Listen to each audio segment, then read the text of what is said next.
What's up guys, it's JK and I'm here with another episode of the Atletico Madrid career mode in FIFA 18, and it's episode 7 and it's been a long time from the last episode, so I had to take a break from YouTube, kind of some motivational stuff missing from me, and since there was no other good thing to do in my life right now, so I thought I would do some YouTube and, so getting into this episode, I'm completely off the dark from where I left off in the last episode, so first game we get a 2-1 victory in the Copa de España, and which is always nice to see, and we are through into the next round. So our main focus was to win the Champions League and win the Liga Santander. So moving into this game against the Liga Santander, and surprisingly for me, we were the top scoring teams, and Barcelona were one behind us. We scored 17 goals and in 8 or 9 games so far this season, so it's nice to see. So the first game we go up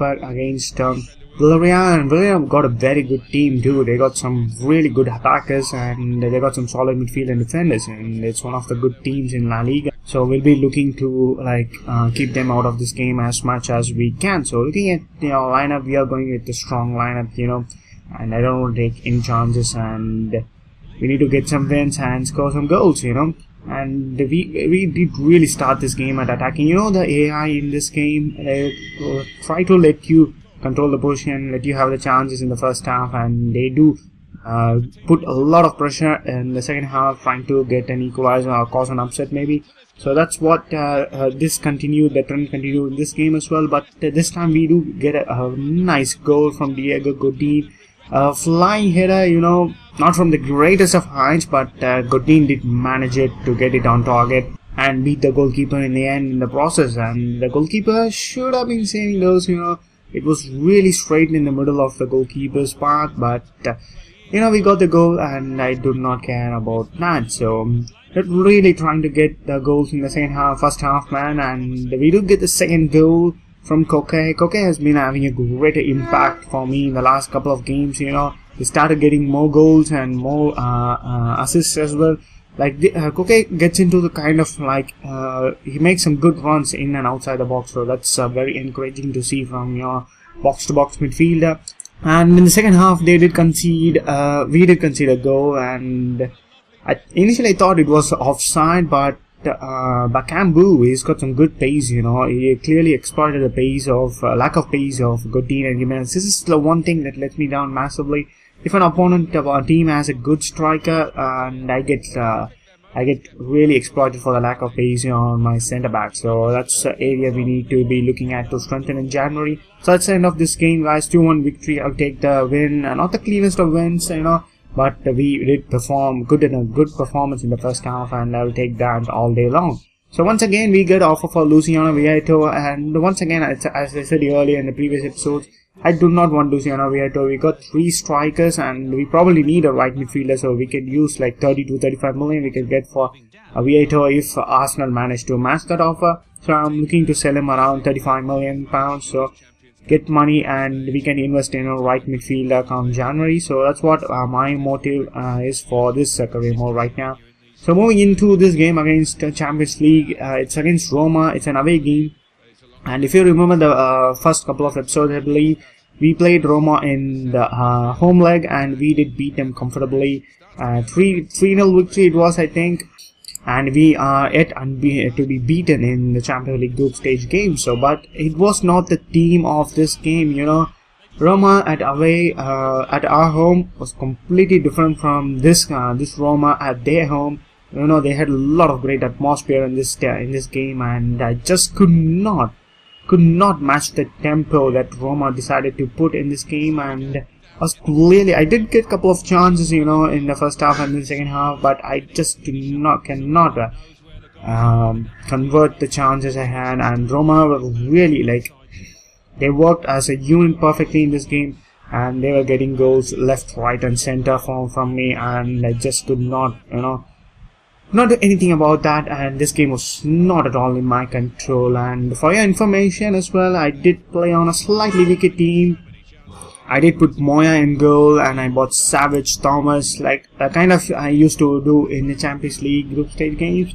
But this game, it was entirely different. I just could not do anything, and Roma got a revenge of 3-0 victory against us in their home, and that is our first loss in the group stage of the Champions League. And moving into the final game of this episode, it's against Deportivo, and it's an away game as well, and I was clearly disappointed from the results of the last game, and I did not put in a performance I deserved to get the win, and it was a lackluster performance defensively and offensively as well. So this game, we are putting a strong lineup once again, trying to get the 3 points and move up the standings in the Liga Santander. So that was my only target in getting into this game. And this game was a bit different usually with the AI. You know, the away games were a bit difficult than the home games, to be in fairness, but we were really lucky enough. In the 4th minute of this game, we do get a penalty. It was a good wing play from my players. Correa, I think it was running between the defenders in the wings, and he was taken down inside the box, and we get a penalty in the 4th minute. And I thought if he could get this goal, and it would be like an insurance goal that we could convert this into an easy win. And I take the penalty with Griezmann, and not the greatest of penalties, you know, but the save from Pantelimon was great, you know. Looking at the replay, he saved with his ankles and feet, man. That was a great save from the giant goalkeeper Pantelimon.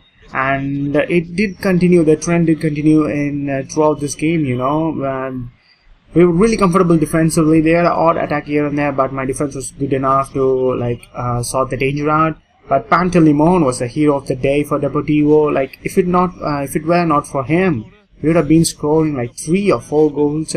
Like he's a very good goalkeeper in this game, you know. He's tall, and he gets his hands to almost every cross I put in inside the box, you know. I just could not take a clean break, and a lovely tackle from Jimenez, you know. I thought that would have been a penalty because the player went down, but it was a clean tackle, and we did change from defense to attack so quickly, and the counter-attack did fall to Diego Costa. And with a thumping header, he puts us 1-0 up in the 45th minute of all minutes, you know. And that was a great goal, by the way. And it was a great cross from Correa, I believe, as well. And we did get the goal. That was important. And it did open up the game in the second half. And Godin, of all people, scoring another goal, you know.